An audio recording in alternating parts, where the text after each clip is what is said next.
Money, money, money, money. Money, money, money. What is up, everyone? My name is Jack Sample, back again with another video, and today I'm here with my WWE Money in the Bank 2017 review. And overall, looking back at this pay-per-view, I thought it was pretty good. Looking at the overall reception that this pay-per-view got, it wasn't exactly the most well-received, which I can kind of get, but then again, it wasn't that bad in my opinion. Yeah, it was a decent to very good show in my opinion. We had a lot of good matches. I know some of the winners have been very controversial in this pay-per-view, but we're going to get into all that later on. So we'll talk about the pre-show match first, which was the Hype Bros defeating the Colóns. I mean, sweet. Zack Ryder's back, so of course I'm happy about that. And yeah, let's just see another team in that tag team division, you know, do some more stuff with that division, in my opinion. And then we'll get to the first match, which was the SmackDown Women's Money in the Bank ladder match. It had Charlotte Flair, Becky Lynch, Tamina, Carmella, and Natalya. And I thought it was a solid match overall. Charlotte Flair was definitely a standout in this match. You know, trying to spear Tamina through the ropes, but they got caught, so that wasn't that good. But Charlotte hit an awesome cartwheel splash onto some of the women on the outside area. And something about this match, it was there wasn't a lot of big spots. It wasn't a very spot festy kind of a match. It was more these women just using the ladder as a weapon pretty much, and not doing anything crazy. So yeah, I mean, it's okay to have those matches from time to time. Not every ladder match has to have these crazy over the top kind of moves. You know, it can be just using the ladder as a simple weapon and just putting on some good action. But the winner and the way this match ended has been in a bit of controversy. So Becky Lynch ended up powerbombing Carmella, and she tries to climb up the ladder, but James Ellsworth, who was on ringside with Carmella, ends up pushing off Becky Lynch, and then he climbs the ladder, grabs the contract, and then drops it down to Carmella. So on the outside, the referees are confused because it's like James Ellsworth got the briefcase. So does that mean he's the winner, even though he wasn't involved in the match, but he dropped it to Carmella and whatever? And so he gets to the mic and he announces that the winner is Carmella, and I guess the refs were like, yeah, alright, Carmella won the match. But so, yeah, Shane and Daniel Bryan on Twitter, they were not happy about it, and they're going to resolve that situation on the next SmackDown. So at least we got that kind of cleared up. I know a lot of people really hated that finish. You know, why would Ellsworth, go all that way for Carmella? Why didn't she just, help Carmella up the ladder and have her grab it? Which I can understand that, fully, but I'm going to say, now please don't crucify me for this, but I like the finish. Yeah, now wait a minute, guys, let me explain why. Okay.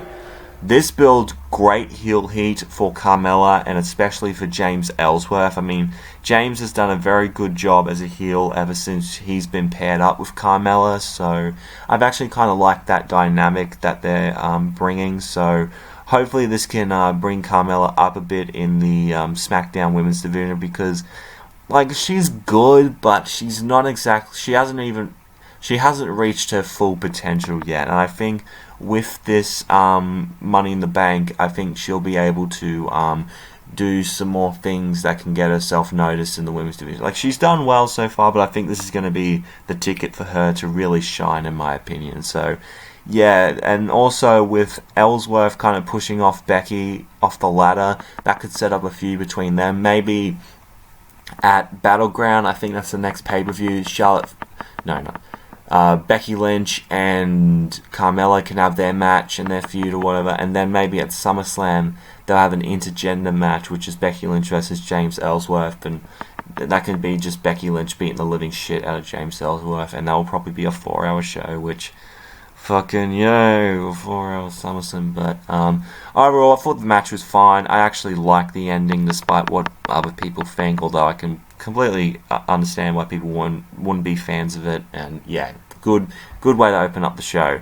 Then we got an interview by Lana, and she pretty much got asked about a match, and she says that all the women should be thankful she wasn't in that match, because yeah, I'm sure you would definitely win that match, Lana. And she said she's going to shut up all of her doubters when she becomes a ravishing SmackDown Women's Champion. So, yeah, pretty standard promo there. Next was the SmackDown Tag Team title match between the Usos and the New Day. And New Day came out, great reception from the St. Louis crowd. And he talks about how the Usos say they run the state pen or something like that. And New Day's like, nah, screw that, we're going to have a playpen. And that this playpen will show no tears or tattoos. And that peanut butter and jelly will only be used for sandwiches. And that it will always be clean, so no need to drop the soap. Which, you know, that was pretty funny there. And so they do the whole World Tag Team Champions, which I haven't seen in a while. I've kind of missed that. And the whole New Day Rocks thing, which is always good to see. And this match was really fucking good. This is a great tag team match. Kofi Kingston was selling like a bloody champion throughout this match. He gets thrown over the top rope and he lands in a very nasty way. Like, it looked really bad. And on top of that, he gets clotheslined by the other Uso.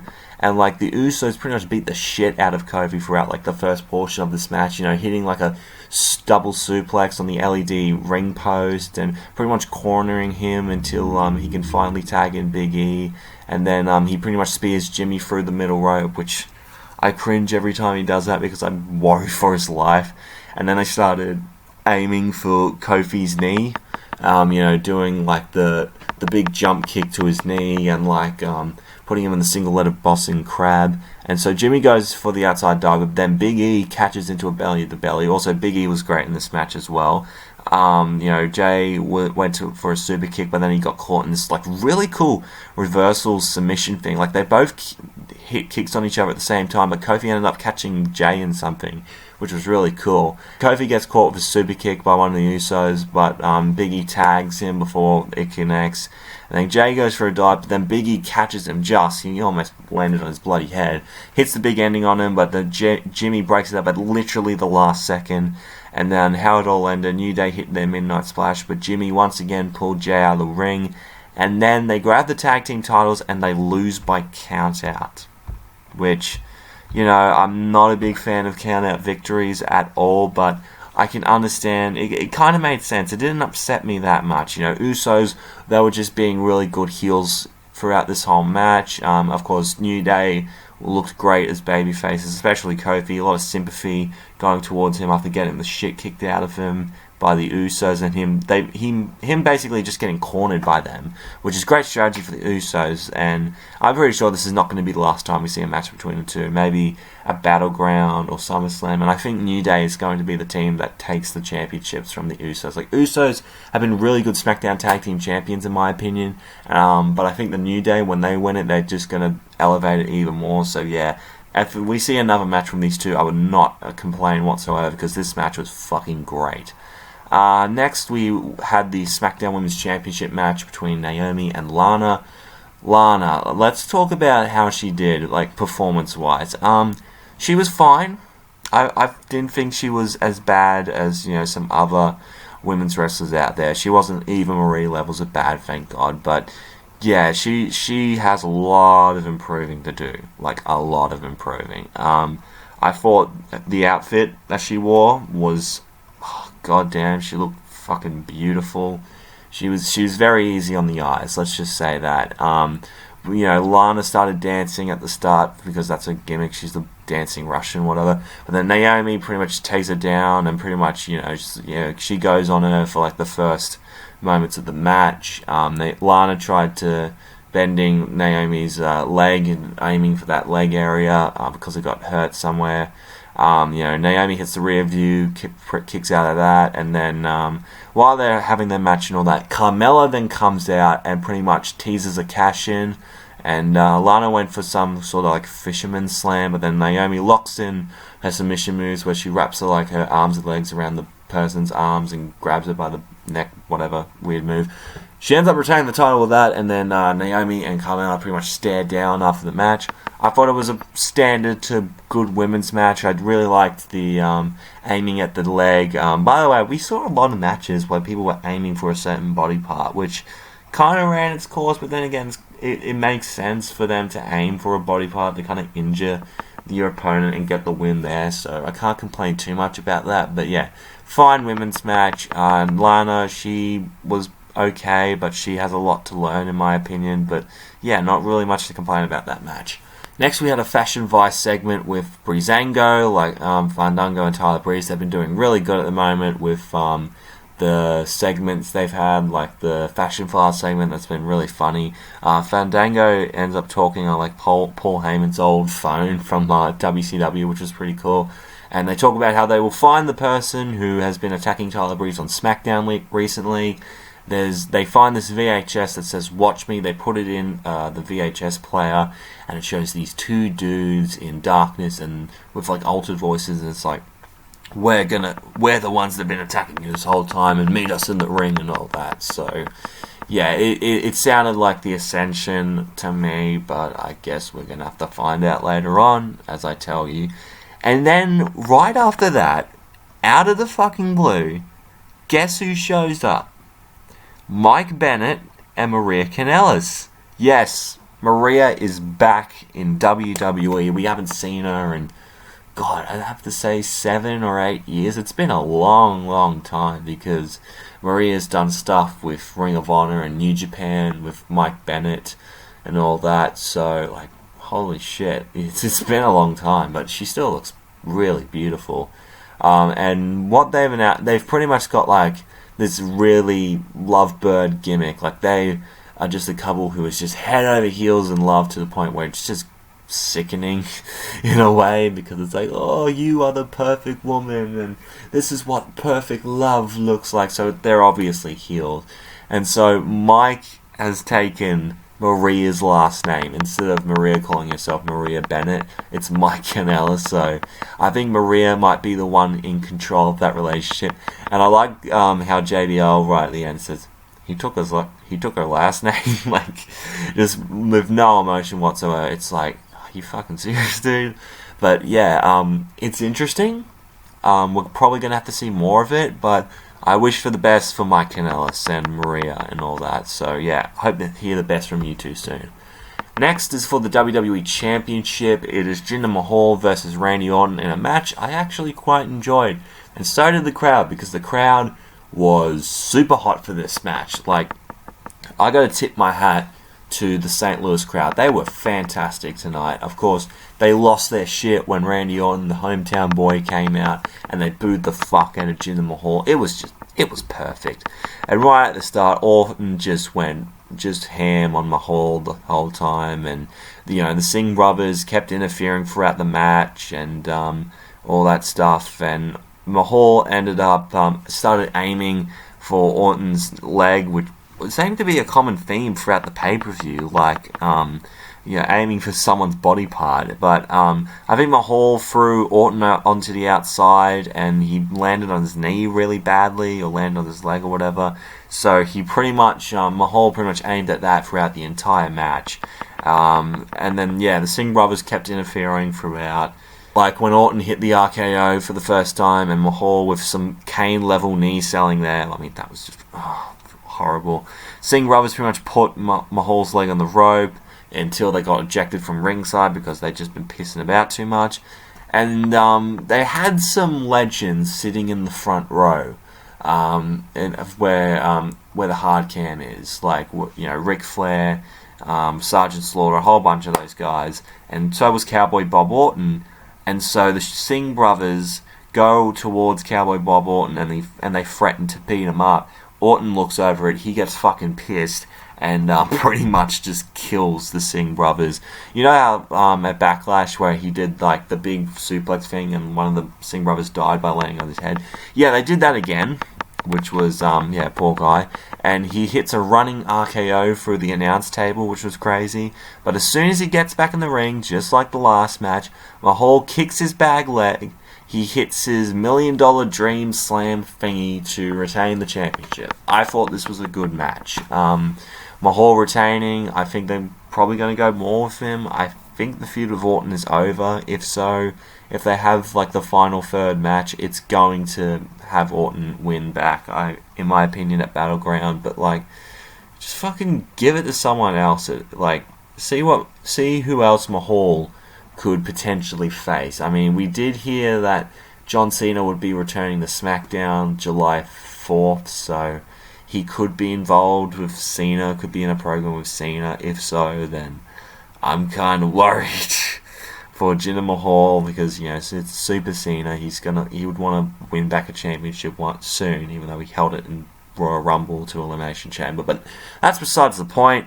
Fine match. I liked how they went after Cowboy Bob Orton. As soon as he was shown throughout the night, I knew he was going to get involved in the match somehow. So yeah, decent match overall. Fine match for the WWE title. Enjoyed it.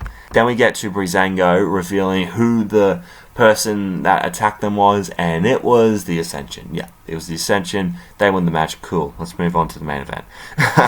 Then we get to the main event, the Money in the Bank ladder match for the men. Anyway, AJ Styles, Dolph Ziggler, Sami Zayn, Kevin Owens, Shinsuke Nakamura, and Baron Corbin. What an awesome main event. Loved it to bits. When Nakamura was coming out to do his cool entrance, Baron Corbin, being the dick heel that he is, attacked him before he can even do all the cool stuff with his entrance, you know, chucking ladders on him and all that. It was really cool. Corbin was definitely a standout in this match. Everyone was kind of a standout in this match. Like Sami Zayn, there was one point in the match where he was kicking everybody's ass, you know, like a super kick turning into a blue thunder bomb, and like a sunset flip off the ladder on Ziggler, and, you know, a suplex to Owen on the apron, and like when Kevin Owens, he was gonna dive on some of the competitors outside, but Sami Zayn pretty much grabbed him and like threw him onto like an open ladder, which was like pretty brutal to watch, but seriously really cool. Like Ziggler was running up a ladder while Styles was getting ready for the phenomenal forearm, and then he goes to jump off the apron, and then Baron Corbin catches him into a deep six. That was really cool. I like that spot. Yeah, just spots all over the place, man. Like Corbin chokeslamming AJ on the ladder that was wedged between the ring and the announce table just looked brutal as hell. So AJ hit an attitude adjustment on Owens, or because he does that thing, but he lands on the knee, but he ends up getting like thrown onto like the ladder, and it kind of bends a little bit. So during the match, during the end of this match, we see a stare down between Shinsuke Nakamura and AJ Styles after they both kind of cleared house. They both climb up the ladder, and it's like, oh shit, that's the match, that's the big match we're going to see. AJ and Nakamura, well, they have to do that match in the future. Surely they have to do that match. And, you know, it's like, oh, one of those two going to win? Nope. Because both men get chucked off the ladder by Baron Corbin, and he wins Money in the Bank. Baron Corbin wins Money in the Bank, and you know what? I'm not mad about it. I know some people weren't exactly thrilled with Baron Corbin winning the Money in the Bank, but you know what? Give the guy a chance. I think Baron Corbin does have a lot of potential. I know I got a prediction right in my predictions video with the Bullshit Club, but yeah, I'm actually not that mad that Baron Corbin's actually won. I feel like he's got a lot of potential just waiting to be unlocked, and I think holding this Money in the Bank will, just like with Carmella, is going to open up whatever, like a sea of opportunities for him to make his character even better. Because I feel like his heel character is getting so much better, you know, by the weeks on SmackDown. I think this is going to make him even more better. And what I think would be perfect, let him hold on to the thing as long as you want.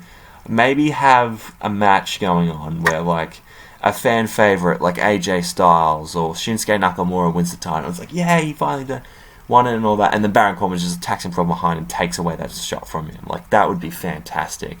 But yeah, Baron Corbin, he's doing great as a heel at the moment, you know, really pushing that heel persona, and I think this Money in the Bank contract is going to help him even more. So good job, Baron Corbin. And also to everyone else in that match, because that match was fucking great.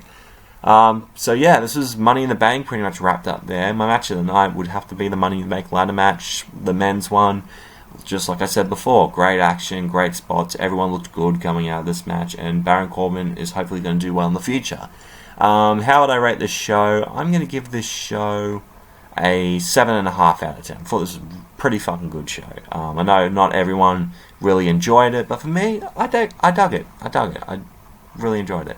But But yeah, thank you guys for watching this video. I hope you have enjoyed it. If you did, make sure to leave a like. Comment down below what you thought of the Money in the Bank pay-per-view. And if you want to see more from me, hit that subscribe button. You'd be glad you did. Twitter and Instagram's at JackomanLaw31 if you want to check me out there. Thank you so much for watching, and I am out in 3, 2, 1.